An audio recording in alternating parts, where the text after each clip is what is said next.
胜利。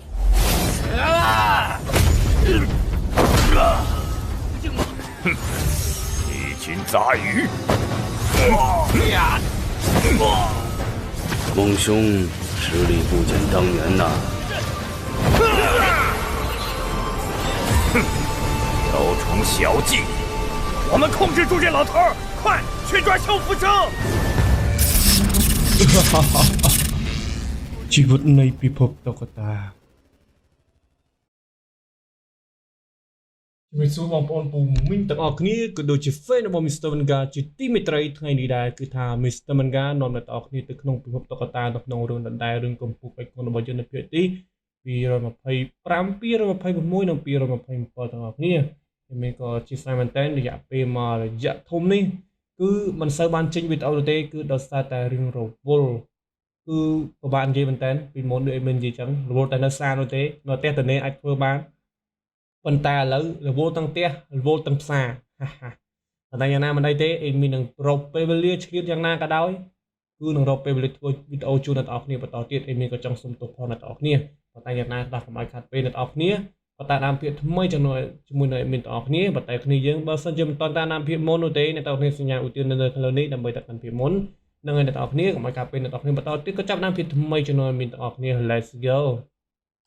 អូខេអ្នកទាំងអស់គ្នាគឺថានៅក្នុងភាពថ្មីនៃភាពថ្មីរបស់ពួកយើងនៅក្នុងថ្ងៃនេះគឺចាប់ផ្ដើមឡើងពីការនិយាយរបស់យ៉ាងកែក៏គាត់បាននិយាយក្នុងចិត្តម្នាក់ឯងទាំងនៅម្នាក់ឯងបែបនេះនិយាយថាខ្ញុំមិនដឹងថាទឹកមុខរបស់មនុស្សនៅខាងចលងភ្នំស្ដេចថ្នាំនេះនឹងទៅជាយ៉ាងណានោះទេបើសិនជាពួកគេបានដឹងថាការកំបាំងរបស់គេរាប់ពាន់ឆ្នាំដោយការផឹងប្រេងរបស់ពួកគេនោះបានខ្លាចទៅជារបស់អ្នកដទៃបែបនេះនោះខ្ញុំពិតជាខ្មាស់អៀនពិតមែនខ្ញុំមិនមានគំនុំអ្វីជាមួយនឹងពួកគេជាមួយនឹងអ្នកចលងស្ដេចថ្នាំនោះទេខ្ញុំគ្រាន់តែធ្វើការតាមការណែនាំរបស់សិភៅខ្មៅប៉ុណ្ណោះ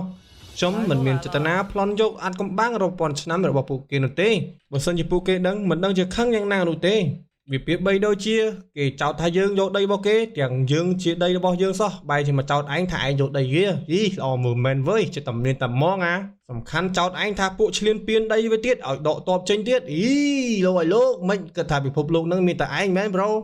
ឡូវយើងកុំនិយាយច្រើនពេកនាំក្តៅចិត្តឥឡូវយើងមកចូលសាច់រឿងរបស់យើងវិញបន្ទាប់មកយ៉ាងកែរបស់យើងបន្ទាប់ពីបានគិតហើយនោះក៏បានអង្គុយចុះពេនភ្នែនបន្ទាប់មកក៏បានបើកសិភៅខ្មៅរបស់គេចេញមកបន្ទាប់មកក៏បានបើកទំព័រមួយដែលចេញជាទ្រុកត្រាគឺថារូបត្រាដែលបានបើកនៅច្រកចូលនៅពេលមុននេះនឹងឯងបន្ទាប់មកគឺថាសិភៅខ្មៅរបស់ពួកយើងនេះមិនដឹងជាស្អីនោះទេក៏បានចេញឆ្នាំងពណ៌មាសមួយមកបន្ទាប់មកយ៉ាងកែរបស់យើងក៏បានយកដៃទៅប៉ាឆ្នាំងនោះស្រាប់តែបាត់ចូលក្នុងសិភៅវិញបន្ទាប់មកក៏បានចេញត្រាពណ៌ខៀវចេញមកយ៉ាងកែរបស់យើងក៏បានមើលហើយបន្ទាប់មកក៏បានសិភៅខ្មៅទាំងអស់នោះតែជា4សន្លឹកនោះក៏បានផ្គុំគ្នាទៅជាប្រអប់មួយអ្វីមិនដឹងនោះទេបន្ទាប់មកគឺថាបន្ទាប់ពីបានឃើញថាសិភៅខ្មៅនោះក៏បានប្រែទៅជាប្រអប់ហើយនោះយ៉ាងកែរបស់យើងក៏បានគិតក្នុងចិត្តថាមានរយៈពេលជាង2ទៅ3ឆ្នាំថាចាប់តែពីខ្ញុំទទួលបានសិភៅខ្មៅនេះខ្ញុំស្ទើរតែភ្លេចថាវាគឺធ្វើឡើងដោយថ្មព្រលឹងទៅហើយគឺថាកន្លែងហ្នឹងគេក៏បានប្រាប់យើងផងដែរគឺថាថ្មព្រលឹងគឺជាដែនលំហមួយដែលអាចផ្ទុកនៅវត្ថុណាមួយក៏បានដែរបន្ទាប់មកយ៉ាងកែរបស់យើងក៏បានកាន់ប្រអប់នោះបន្ទាប់មកក៏បានដាក់ប្រអប់នោះនឹងកន្លែងនៅទល់មុខគេនឹងទៅបន្ទាប់មកគេក៏បានប្រើនៅកម្លាំងធាតុរបស់គេបន្ទាប់ពីយ៉ាងកែរបស់យើងបានប្រើនៅកម្លាំងហើយនោះគឺថាទឹកនៅក្នុងកណ្ដូលមួយហ្នឹងក៏បានហូរចូលទៅក្នុងកន្លែងប្រអប់ពណ៌ខ្មៅហ្នឹងគឺថាកន្លែងប្រអប់ពណ៌ខ្មៅដែលធ្វើឡើងពីថ្មព្រលឹងហ្នឹងក៏បានហូរចូលទៅក្នុងប្រអប់មួយហ្នឹងបន្ទាប់មកយ៉ាងកែរបស់យើងក៏បានគិតឲ្យយើងបានដឹងទៀតហើយក៏បាននិយាយថាបន្ទាប់ពីការប្រមូលផ្ដុំនៅរាប់ពាន់ឆ្នាំនៅអណ្ដូងឆ្នាំមួយនេះបរិមាណដ៏ច្រើននៃ metric gram liquid ដែលយើងអាចនិយាយបានថាដំណក់សន្សើមឆ្នាំ1000នឹងឯងគឺថាយ៉ាងកែរបស់យើងក៏បានទាញសភៅមិនដឹងជាស្អីទេអាមុននោះមិនឃើញកាន់សភៅផងឥឡូវមកកាន់សភៅឯណាបន្ទាប់មកគឺថាយ៉ាងកែរបស់យើងក៏បានកាន់សភៅបន្ទាប់មកក៏បានបិទសភៅអញ្ចឹងណាដោយសារតែខ្លួនឯងបើកសភៅមើលមិញបន្ទាប់មកក៏បានបិទសភៅហ្នឹងបន្ទាប់មកក៏បានដើរទៅកន្លែងដងទឹកហ្នឹងគឺថាកន្លែងដងទឹកសន្សើមឆ្នាំ1000នឹងឯងបន្ទាប់មកយ៉ាងកែរបស់យើងក៏បាននិយាយថាតើវាគឺជាអ្វីទៅគឺថាកន្លែងហ្នឹងយ៉ាងកែរបស់យើងក៏បានឆ្ងល់ថាស្អីគេដំណក់សន្សើមឆ្នាំ1000ហ្នឹងស្អីគេទៅបន្ទាប់មកក៏ថាដល់សារតែឆ្ងល់ខ្លាំងពេកនោះក៏បានសួរថាទេទឹកដោះគោនៃបឹងឆ្នាំ1000នឹងទេដឹងស្អីគេទឹកសសខាប់ហ្នឹងបន្ទាប់មកគឺថាទឹកពណ៌សដែលនៅក្នុងឥណ្ឌូហ្នឹងដែលហៅថាទឹកសន្សើមឆ្នាំ1000ហ្នឹងក៏បានហូរចូលក្នុងប្រអប់ហ្នឹងយកតែម្ដងគឺថាហូរចូលទាំងអស់អញ្ចឹងណាប៉ុន្តែមិនមែនទាំងអស់ទេគឺថាសតិចតួចស្អីគេមានម្ដងថាចូលទាំងអស់ហើយសតិចតួចមិនអត់យល់ទេប៉ុន្តែយ៉ាងណាក៏ថាដោយសារតែចំនួនដ៏ច្រើននៃទឹកសន្សើមឆ្នាំ1000នេះគឺថាយ៉ាងកែរបស់យើងក៏បាននិយាយថាវាគួរតែយ៉ាងហោចណាស់ជាង2ទៅ3ម៉ែត្រគូបទៅហើយគឺថា3ទៅ2ម៉ែត្រគូបគឺថាពិតជាច្រើនគួរសមមិនមែនតិចនោះទេ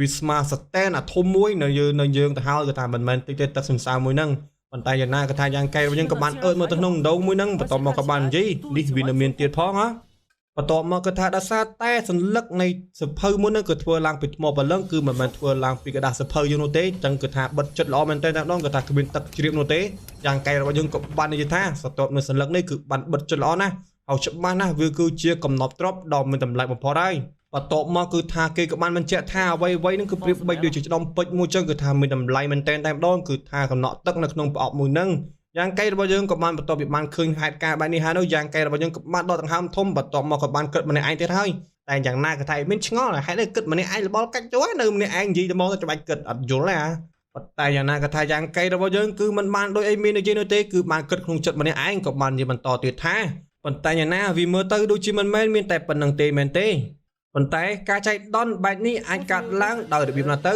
ៅនៅទីនេះវាច្បាស់ណាស់វាគឺជាដែនលំហដ៏តូចមួយដែនលំហនេះវាបានបង្កើតឡើងរាប់ពាន់ឆ្នាំទៅហើយប៉ុន្តែយ៉ាងណាការទទួលបាននៅវិជាបំភ្លឺនៃវិធីស្លថ្នាំគ្រាប់ថ្នាក់កម្ពុជាកម្រិតខ្ពស់គឺជាគោលបំណងនៃដែនលំហមួយនេះមិនខានហើយបើសិនបើអ្នកណាដែលចង់បើកនៅកន្លែងនេះពួកគេចាំបាច់ត្រូវការថ្នាំជាច្រើននៅក្នុងការបើកអណ្ដូងដំណក់សន្សំថ្នាំ1000នេះទើបអាចបើកបាននៅពេលថ្នាំទាំងអស់នេះត្រូវបានដាក់ចូលទៅក្នុងបឹងថ្នាំ1000ធម្មពលនិងអតិពលនៃថ្នាំទាំងអស់នេះនឹងត្រូវបានប្រមូលផ្ដុំទៅក្នុងអណ្ដូងទឹកសន្សើមបន្ទាប់ពីរយៈពេលរាប់ពាន់ឆ្នាំទើបអាចមានបរិមាណដ៏ច្រើននៃទឹកសន្សើមថ្នាំ1000នេះឯងអ្នករៀបចំរឿងទាំងអស់នេះពិតជាឆ្លាតណាស់ប្រកបជាអ្នកដែលកត់ត្រានិងបង្កើតសៀវភៅខ្មៅនេះមិនខានបន្ទាប់ពីបាននិយាយម្នាក់ឯងគឺថាបន្ទាប់ពីបាននិយាយម្នាក់ឯងបានមួយសម្បកក្រមុខយ៉ាងកែរបស់យើងក៏បានចាប់រំដឹងថាដូចជាមានអ្វីនៅជុំវិញខ្លួនរបស់គេបន្ទាប់មកយើងក៏បានឃើញថាគឺមានអក្សរពតជុំវិញខ្លួនរបស់យ៉ាងកែយកតែម្ដងគឺថានេះគឺជាអក្សរចិនមិនមែនជាអក្សរខ្មែរនោះទេហើយក៏មិនមែនជាអក្សរខមនោះដែរអ្នកទាំងអស់គ្នាត្រូវចាំអក្សរខមគឺជារបស់ខ្មែរមិនមែនជារបស់អ្នកណាទាំងអស់ដើមកំណើតនៃអក្សរខ្មែរគឺបានមកពីខមរីឯខមគឺជាដើមកំណើតនៃអក្សរខ្មែរហើយគឺជាខមគឺជាខ្មែរនឹងហើយសូមកុំវង្វេងប្រវត្តិសាស្ត្រតាមអ្នកចិត្តខាងយើងឲ្យសោះគឺថាយ៉ាងកៃក៏ខំព្រឹកវឹកហាត់ក្បាច់គុណដើម្បីកុំឲ្យគេមើលងាយរីឯជីវិតពិតរបស់យើងក្បាច់គុណគឺសំដៅទៅលើវិជ្ជាដែលយើងរៀននឹងហើយគឺជាប្រវត្តិសាស្ត្រឬមួយក៏អ្វីផ្សេងៗនឹងហើយអញ្ចឹងហើយគឺថាខិតខំប្រឹងរៀនទាំងអស់គ្នារៀនពីប្រវត្តិសាស្ត្ររៀនពីវិជ្ជាអ្វីផ្សេងៗគណិតវិទ្យារូបវិទ្យាអ្វីផ្សេងៗគឺត្រូវតែរៀនឲ្យខ្លាំងស្រឡាញ់នៅមុខវិជ្ជាមួយណាត្រូវតែចាំមុខវិជ្ជានោះឲ្យខ្លាំងរៀនខាងសរសេរកូដគឺត្រូវតែរៀនខាងសរសេរកូដឲ្យខ្លាំងរៀនខាងវិជ្ជាពេទ្យគឺត្រូវតែរៀនពេទ្យឲ្យខ្លាំងអញ្ចឹងការងាររបស់យើងប្រកបជាល្អអញ្ចឹងការងាររបស់យើងល្អប្រកបជាជួយសង្គមនឹងហើយបន្ទាប់មកគឺថាអក្សរនៅជុំវិញខ្លួនរបស់យ៉ាងកែទាំងអស់នោះក៏បានបាញ់មករកយ៉ាងកែរបស់យើងតែម្ដងគឺថាស្វានជ្រាបចូលក្នុងខ្លួនរបស់យ៉ាងកែរបស់យើងទៅតែម្ដងក៏ធ្វើឲ្យយ៉ាងកែរបស់យើងក៏បានភ្ញាក់ផ្អើលមែនតែម្ដងហើយក៏មិនដឹងធ្វើយ៉ាងម៉េចដែរនោះមានគឺថាមានតែភ្ញាក់ផ្អើលនឹងឯងគឺថាមិនដឹងធ្វើយ៉ាងម៉េចនោះទេនេះគឺថាលយមែនតែម្ដងវិជាទាំងអស់នេះគឺថាចេះចូលខ្លួនរបស់យើងខ្លួនឯងបើមិននៅខាងក្រៅអញ្ចឹងមិននឹងល្អប៉ុណ្ណាទេប៉ុន្តែយ៉ាងណាគឺថាដោយសារតែវិជាទាំងអស់នោះគឺថាច្រើនខ្លាំងពេកនោះយ៉ាងកែរបស់យើងគឺថាបានឈឺក្បាលមែនតែម្ដងឬឯវិជាទាំងអស់នោះក៏បានជ្រាបចូលទៅក្នុងដែនវិញ្ញាណរបស់យ៉ាងកែរបស់យើងក៏ធ្វើយ៉ាងកែរបស់យើងគឺថាឈឺចាប់មែនតែម្ដងក៏បាននិយាយថាចំមែនណាវើឈឺណាវើឈឺណាបន្ទាប់ពីមានការលំបាកនឹងការឈឺចាប់ហើយនោះគឺថាយ៉ាងកែរបស់យើងគឺថាមិនបានបោះបង់ចោលនោះទេក៏បានអង្គុយចោះពេមភ្នែនបន្ទាប់មកក៏តាមពន្លឺពណ៌មាននៃអក្សរទាំងអស់នោះក៏បានភ្លឺចាញ់ចាំងជុំវិញខ្លួនរបស់យ៉ាងកែយ៉ាងកែរបស់យើងក៏បានទ្រាំមែនតែម្ដងហៅញើហៅអីផងមិនតែយ៉ាងណាវិជាទាំងអស់នោះក៏បានជ្រាបចូលទៅក្នុងដែនវិញ្ញាណរបស់យ៉ាងកែរបស់យើងយ៉ាងកែរបស់យើងក៏បាននិយាយក្នុងចិត្តម្នាក់ឯងទៀតហើយក៏បាននិយាយថាក៏មកត្រានៃវិជាទាំងនេះគឺបានជ្រាបចូលនៅក្នុងដែនចិត្តរបស់ខ្ញុំទៅហើយនេះជាផ្លូវប្រែក្លាយទៅជាអ្នកស្រោថ្នាំជាផ្លូវអ្នកស្រោថ្នាំដោយពិតប្រាកដពេលត្បិតតែខ្ញុំខ្វល់ខ្វាយតែពេលរឿងឈាននៅចំណុចកំពូលនៃក្បាច់គុណក៏ពិតមែនខ្ញុំមិនចាប់អារម្មណ៍ទៅលើរឿងស្រោថ្នាំក៏ដោយប៉ុន្តែសិស្សច្បងសូវជាមួយនឹងយ៉ាងប្រកាសជាត្រូវការវាមិនខានទេបន្តមកយ៉ាងកែរបស់យើងនិយាយបានត្រឹមតែប៉ុណ្្នឹងគិតក្នុងចិត្តម្នាក់ឯងនៅពេលដែលនៅម្នាក់ឯងតែប៉ុណ្្នឹងហើយនោះយ៉ាងកែរបស់យើងក៏បានបិទនៃស្វែងយល់ជាមួយនឹងវិជានៃការស្រោថ្នាំទាំងអស់នោះបន្ទាប់មកគឺថាចេញសិតតែអក្សរចិនឯងមានអានមិនដាច់នោះទេប៉ុន្តែយ៉ាងណាយ៉ាងកែរបស់យើងក៏បានគិតឲ្យមានបានដឹងទៀតហើយបន្ទាប់មកយ៉ាងកែរបស់យើងក៏បាននិយាយក្នុងចិត្តថាប៉ុន្តែទោះជាយ៉ាងណាក៏ដោយការស្វែងយល់ពីអានកំបាំងនៃវិធីសាស្ត្រនៃវិជាស្រោថ្នាំនេះពិតជាមិនងាយស្រួលទេមិនងាយស្វែងយល់នោះទេបន្ទាប់ពីបានគិតចាប់ហើយនោះយ៉ាងកែរបស់យើងក៏បានកលេចទៅមើលប្រអប់ខ្មៅដែលបានដាក់នៅទឹកសន្សើមឆ្នាំ1000នោះបន្ទាប់មកយ៉ាងកែរបស់យើងក៏បានយកដៃបើកកម្រងវាចេញបន្ទាប់មកក៏បានដងផឹកអីចឹងទៅគឺ គឺថាលើកដំបូងគ្រាន់តែភ្លក់បន្តិចទេបំបីកម្រិតប៉ុន្តែយ៉ាងណាលើកនេះគឺថាបានដាក់យកតែម្ដងហត់យកបន្តមកក៏បានចេញនូវសញ្ញាពណ៌ខៀវមួយនៅលើក្បាលរបស់យ៉ាងកេរបស់យើងគឺថាសញ្ញាមួយនោះគឺប្រៀបបីដូចជាដែនអ្វីមួយអញ្ចឹងយ៉ាងកេរបស់យើងក៏បានគិតក្នុងចិត្តម្នាក់ឯងទៀតហើយក៏បាននិយាយថាកម្លាំងដែនវិញ្ញាណវាប្រកាសជាផ្ដល់ឲ្យខ្ញុំនៅគ្រោះថ្នាក់ច្រើនជាងរឿងល្អមិនខានទេតែតែជាមួយនឹងធម្មពលខាងវិញ្ញាណដ៏ទន់ខ្សោយរបស់ខ្ញុំនៅពេលបច្ចុប្បន្ននេះវាពិតជាមិនអាចទៅរួចទេសម្រាប់គេឲ្យខ្ញុំយល់ឃើញរូបភាពទាំងមូលជាមួយនឹងដែនវិញ្ញាណមួយនេះនោះគឺកន្លែងនឹងគ្នាយើងគឺចង់មានន័យថាតកតងជាមួយនឹងឲ្យគេមើលនេះគឺចង់មានន័យថាតកតងជាមួយនឹងបិសាចដែនដីនេះឯងតែធ្វើយ៉ាងកៃមិនអាចមើលឃើញច្បាស់ទាំងស្រុងទេជាមួយនឹងដែនត្រាដែលបានឲ្យយ៉ាងកៃបានឃើញនៅវគ្គមុននោះប៉ុន្តែយ៉ាងណាក៏ថានៅពេលនេះយ៉ាងកៃរបស់យើងក៏បានយល់ហើយបន្តមកយ៉ាងកៃរបស់យើងក៏បាននិយាយបន្តប៉ុន្តែនៅទីបំផុតនៅពេលនេះខ្ញុំបានយល់ពីអាចកំបាំងនៃដែនសញ្ញាថ្នាំកម្រិតកម្ពុជានេះហើយ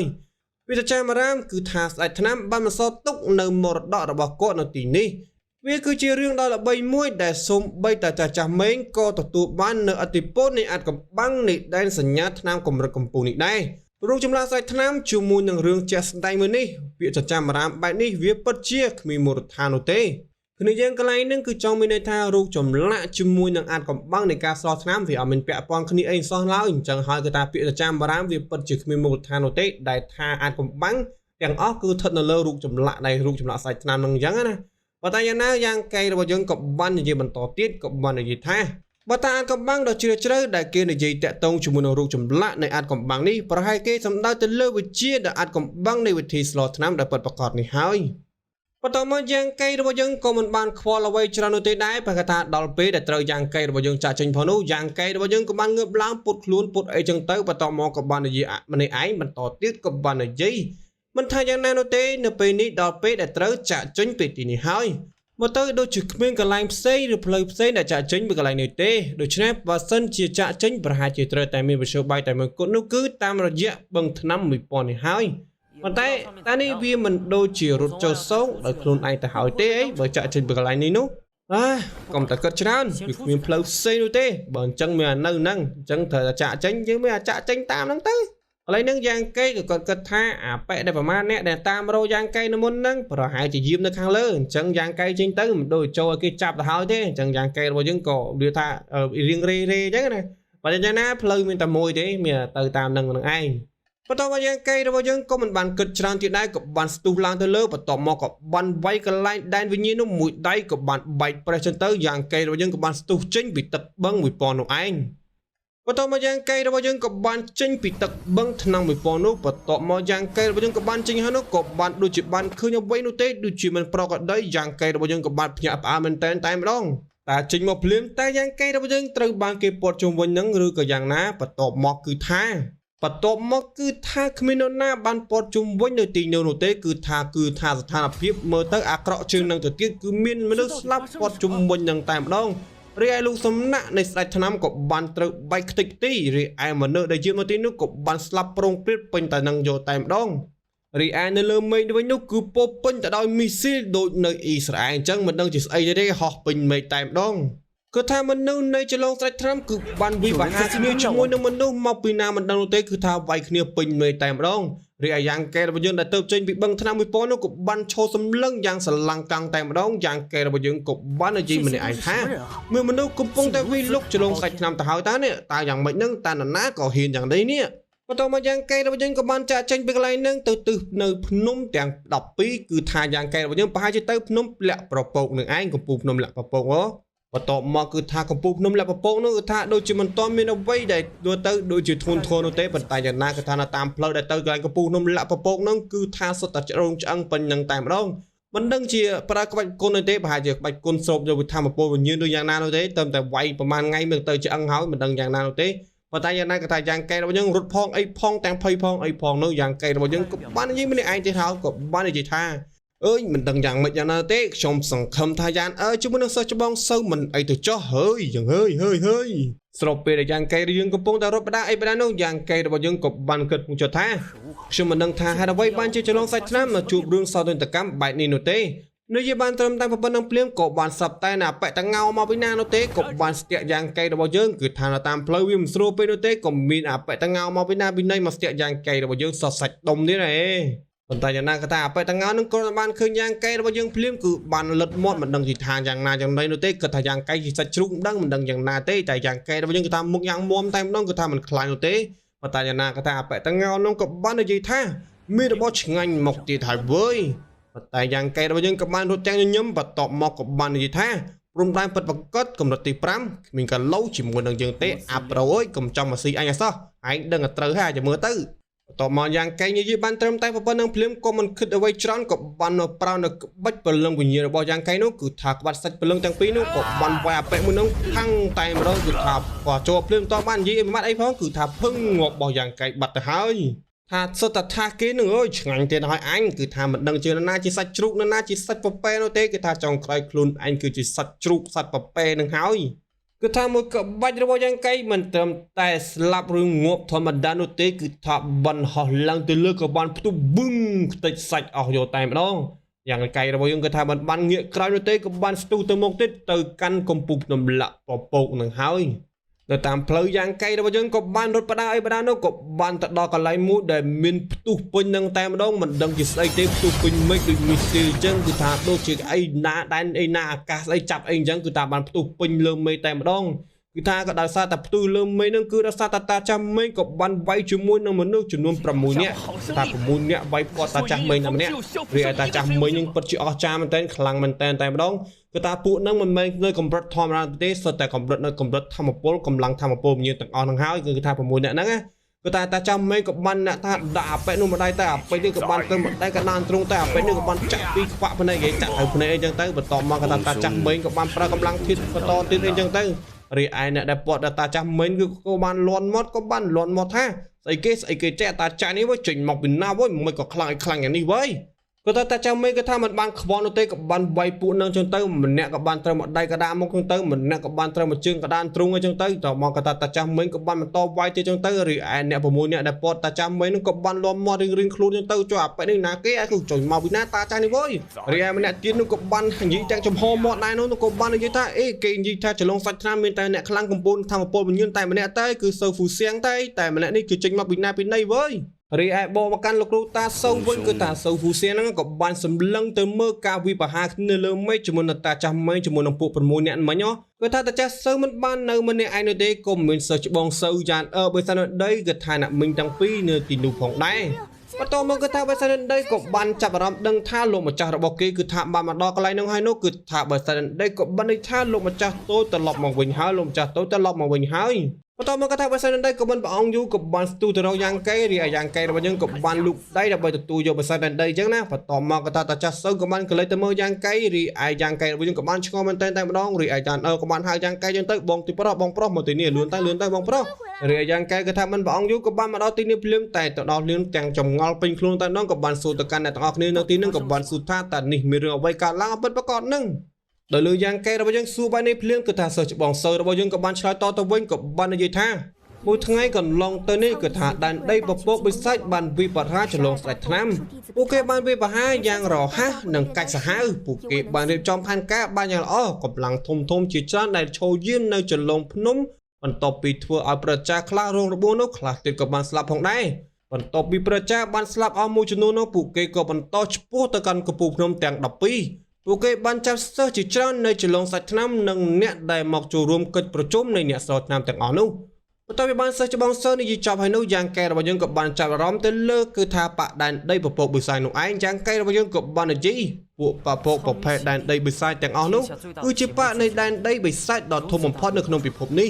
កន្លែងប្រមូលផ្ដុំនិងពង្រាយដែលទ្រង់ទ្រាយធំបែបនេះប្រកាសជាបានរៀបចំទុកមុនជាមុនមិនខាននៅទេបន្ទាប់ពីយ៉ាងកែរបស់យើងបាននិយាយចប់ហើយនោះគឺថាសិស្សច្បងសូរបស់យើងក៏បាននិយាយបន្តគោលបំណងនៃការវិបហារបស់ពួកគេមិនមែនដើម្បីបំផ្លាញចលងសាច់ថ្នាំទេប៉ុន្តែគឺពួកគេបានមកទីនេះគឺដើម្បីចាប់គ្រូស្រោចថ្នាំទាំងអស់នោះមិនថាសិស្សនៃចលងសាច់ថ្នាំមិនថាអ្នកណាផ្សេងនោះទេឬថាអ្នកណាចូលរួមនោះទេគឺចាប់ទាំងអស់តែម្ដងចំនួនមនុស្សដែលគេចាប់ទៅគឺជាចំនួនដែលគេអាចចាប់ទៅបាននឹងហើយចាប់បានប៉ុណ្ណាយកប៉ុណ្ណឹងបន្ទាប់ពីបានលើសិស្សច្បងសូនិយាយបែបនេះហើយយ៉ាងកែរបស់យើងក៏បានយល់អញ្ចឹងទៅក៏បានខ្ញុំយល់ហើយ បន្ទាប់មកក៏ថារូបភាពតក៏បានបកទៅកាន់តាចាស់មិញវិញម្ដងគឺតាចាស់មិញត្រូវបានគេពាត់ធ្វើស៊ីពេញនឹងតែម្ដងប៉ុន្តែយ៉ាងណាក៏ថាអបិទាំង6នាក់នោះក៏បាននិយាយប្រាប់គ្នាគេចឹងទៅបន្ទាប់មកក៏បានប្រោដែនអ្វីមួយចាប់តាចាស់មិញបន្ទាប់មកក៏បាននិយាយថា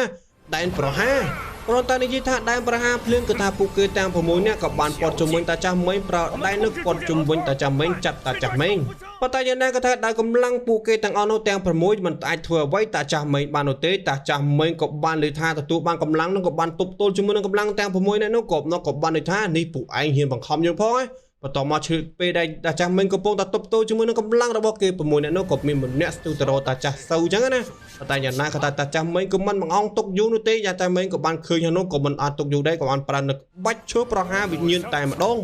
បន្ទាប់ពីតាចាស់មិញបានប្រើនៅក្បាច់ប្រហារឈើវិញ្ញាណហ្នឹងគឺថាពួកគេទាំង6នាក់នោះគឺថាបានគិតឆ្វេងគិតច្រាំគិតទាំងពេញទឹកពេញដីតែម្ដងគិតនឹងចង់បាក់ករៀងខ្លួនហើយប៉ុន្តែយ៉ាងណាពួកគេទាំងអស់នោះក៏ថាមិនបានស្គាល់នៅក្បាច់ពីជំនាញរបស់តាចាស់មិញនោះទេក៏បានថាស្អីគេនឹងស្អីគេនឹងប៉ុន្តែយ៉ាងណាក៏ថាដោយសារតែក្បាច់ជំនាញនឹងគឺបានវាទៅកាន់សម្ដៅទៅរកអបិម្នាក់ដែលបានហោះទៅកាន់ទៅរកតាចាស់សូវនោះក៏តបមកក៏បានហោះទៅរកអបិមួយហ្នឹងរីអបិមួយហ្នឹងក៏បានកិច្ចប៉ុន្តែយ៉ាងណាក៏ថាមិនបានកិច្ចផុតនោះទេដោយរឿងត្រូវចំហាយនៅក្បាច់ជំនាញមួយហ្នឹងអញ្ចឹងណាតមកយើងក៏បានគេថាដៃអបិមួយហ្នឹងក៏បានស្វិតទៅដូចមេឃឈើអញ្ចឹងប៉ុន្តែយ៉ាងណាក៏ថាគ្រាន់តែជាចំហាយមួយដែលអបិមួយនឹងកិច្ចផុតទៅត្រូវចំហាយអញ្ចឹងទៅក៏បានធ្វើឲ្យដៃនឹងស្វិតទៅដូចជាឈើអញ្ចឹងប៉ុន្តែយ៉ាងណាក៏ថាអបិមួយនឹងក៏បានទប់ទល់ចុកក៏បានធ្វើឲ្យដៃរបស់គេមកដូចដើមវិញអញ្ចឹងណាតមកក៏បាននិយាយថាសំណាងឡោះហើយយើងនេះគ្រាន់តែជាចំហាយកុំអីគឺថាស្បៃយកតែម្ដងបន្ទាប់មកអបិមួយនឹងបន្ទាប់ពីបានដោះស្រាយជាមួយនឹងធម្មពលចំហាយនឹងហើយក៏បានស៊ូទៅបន្តទៀតគឺថាស៊ូទៅរកតាចាស់សូវអញ្ចឹងណាប៉ុន្តែរកកន្លែងតាចាស់សូវនឹងក៏បាននៅតាគ្នារបស់យ៉ាងកៃរបស់យើងនៅពេញនឹងតែម្ដងដល់ឃើញអបិមនុស្សស្ទុះមកហើយនោះយ៉ាងកៃរបស់យើងក៏បានគិតហួចចុះថាពួកយើងមានតែសូវហ្វូសៀងតែម្នាក់គត់ដែលនៅកម្រិតកម្លាំងធម្មពលវិញ្ញាណប៉ុន្តែគាត់មិនមែនជាអ្នកប្រយុទ្ធនោះទេបើទោះបីជាអបិមនុស្សទៅតែនៅកម្រិតកម្លាំងធម្មពលវិញ្ញាណកម្រិតទី5ក៏ពិតមែនប៉ុន្តែវាគ្រប់គ្រាន់ហើយដើម្បីសម្រាប់ពួកយើងទាំងអស់គ្នាវីវហើយនៅពេលនេះបន្ទាប់ពីយ៉ាងកែរបស់យើងក៏បានគិតចប់ហើយនោះគឺថាដល់វិញអបិមួយនឹងស្ទុះចូលមកនោះក៏បានស្ទុះបដានោះក៏វាបាននិយាយបដាក៏បាននិយាយថាសូវហ្វូសៀងបើឯងមិនចង់ស្រាប់ទេកុំតដៃឲ្យសោះមកគេតដៃមែនស្ទុះចូលវាយគេហើយចាំមិនឯងចង់ចោតអញថាវ័យកណុងទៅរកឯងមែនហេប៉ុន្តែយ៉ាងណាសូវហ្វូសៀងដល់សារតែឃើញគេស្ទុះចូលមករកហើយនោះក៏ថាស៊ូហ្វូសៀងក៏មិនបាននៅស្ងៀមតែក៏ប្រុងនៅប្រើនៅក្បាច់ជំនឿអ្វីយើងមិនទាន់ដឹងនោះទេបន្ទាប់មកក៏ថាអបិមួយនឹងក៏បានចិត្តដោយសារតែគិតថាសូវហ្វូសៀងគឺថាគ្រាន់តែជាអ្នកសរថ្នាំមិនមែនចេះក្បាច់គុណអ្វីអញ្ចឹងណាបន្ទាប់មកក៏បានគឺថាបានចិត្តអីចឹងទៅប៉ុន្តែយ៉ាងណាក៏ថាស្ថានភាពដែលតានតឹងបែបនេះក៏ថាអ្នកមីងទាំងពីរក៏បានប្រាប់ឲ្យសិស្សច្បងសូវយ៉ាងកែជាមួយនឹងយ៉ាងចាក់ចេញពីកន្លែងហ្នឹងអញ្ចឹងណាប៉ុន្តែយ៉ាងណាក៏ថាអបិមួយនឹងក៏មិនបានបង្អង់យូរនោះទេក៏បាននិយាយបន្តទៀតទៅកាន់សូវហ្វូសៀងអញ្ចឹងទៅក៏បានតាចាស់សូវអញ្ចឹងណាក៏បាននិយាយថាការប្រមូលផ្ដុំដល់ស្រីស្អាតបែបនេះដឹងតែឆ្ងាញ់មកហើយវើយប៉ុន្តែជាអកុសលពិតមែននៅថ្ងៃនេះកុំតែលោកម្ចាស់លោកមេប៉ាមានភារកិច្ចសំខាន់ឲ្យយើងអំពុយនោះទេកុំអីថ្ងៃនេះគឺថាពួកនាងទាំងពីរនៅបានកំដរយើងបាត់ទៅហើយស្រីស្អាតនិយាយអបិមួយនេះគឺថាដូចប្រយោឈិនអញ្ចឹងបែរឃើញស្រីបានហ្មងបន្ទាប់មកក៏ថាអបិនឹងក៏បានប្រើបាតដៃរបស់គេវាយមកកាន់តាចាស់សូវរីឯតាចាស់សូវក៏បានប្រើនៅកម្លាំងរបស់គាត់វាយបកទៅវិញមិនតែមិនតន់ដឹងយ៉ាងណានោះទេដោយសារនៅពេលនេះក៏ត្រូវបានបញ្ចប់ត្រឹមតែប៉ុណ្្នឹងហើយអរគុណអ្នកទាំងអស់គ្នាសម្រាប់ការតាមដានវីដេអូនេះពីដើមដល់ចប់អរគុណច្រើនមែនទែនដល់អ្នកទាំងអស់គ្នាដែលបានចំណាយពេលមានតម្លៃតាមដាននិងគាំទ្រមីពីដើមដល់ពេលនេះដូចគ្នាអរគុណច្រើនមែនទែនដល់អ្នកទាំងអស់គ្នាហើយក៏ចង់សូមទោសផងដែរបើសិនជាមានកំហុសខុសឆ្គងត្រង់ណាមិនសមរម្យមានសូមទោសទុកពីមុនផងដែរអ្នកទាំងអស់គ្នាអរគុណអ្នកទាំងអស់គ្នាជួបគ្នាម្ដងទៀតនៅពេលវេលាក្រោយអរគុណជំរាបលាបាយបាយ